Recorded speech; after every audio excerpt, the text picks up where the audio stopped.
The BBC, the biased British cockiness, or kutte, or wherever fits better, recently did an interview with Abu Muhammad Jawlani, the head of HTS in Syria. The line of questioning was so arrogant, it was so cocky. I thought, you know what, I've just got to do a reaction video to this. Mosaic of different sectarian groups here in Syria, minorities as well.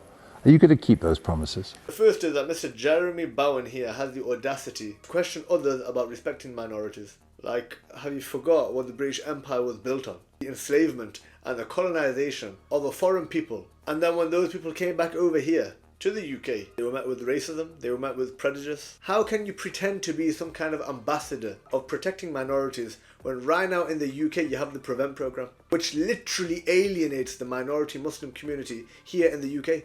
So this isn't going to be some kind of a caliphate, or you're not going to make Syria into a country like Afghanistan, because you know that there are people who say that maybe you want to behave like the Taliban. Then he asks, oh, it's not going to be a caliphate, is it? It's not going to be like Afghanistan, is it? It's not going to be like the Taliban, is it? What's it to you? Who the heck made you everyone's chacha? Who made you the world policeman? Why is there always this expectation that every country which goes through some kind of revolution or systemic change has to be a democracy, or has to be some kind of secular capitalist nation state? What's it to you if people thousands of miles away want to choose their own political destiny? And point number two here, why are these people so afraid of a caliphate? A genuine Islamic system that will rule over the Muslim world like it ruled for 1300 years. The problem is a strong Muslim world means that the Europeans and the West cannot exploit it anymore. So the culture of Syria includes rights for women, it includes education for women, it includes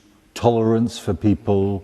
The typical rights for women question. Now, what standing are you on to lecture anybody else about the rights of women? The Europeans didn't believe they had souls, and then they believed women were the direct property of men. It was only about 100 years ago that women got the right to vote. 1 in 4 women in the UK experienced some kind of domestic violence in their lifetime. 2 women a week are unalived by their partner here in the UK. But don't worry, Chacha Jeremy, the Muslims gave rights to women long before you people even believed they had souls. We do not need to be lectured by a nation who objectifies and vilifies its own women to then come along and try to export that to the Muslim world.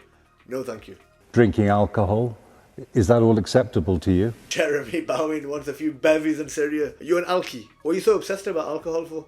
They've just gone through a 14-year civil war. Tens of millions externally, internally displaced, hundreds of thousands found in these underground prisons in Syria. And this Motu's number one priority is, can the people drink alcohol? Oh, what world are you living on, man? Where are your priorities at? The West has an obsession, an addiction with trying to create the entire world in their image. And the world's not buying it no more. Which sane people would want to copy colonialist, identity lost, gender unknown, genocidal supportive oppressors? Nobody wants to be like that. So keep your values and your systems to yourself and let the rest of the world, especially the Muslim world, decide its own political destiny.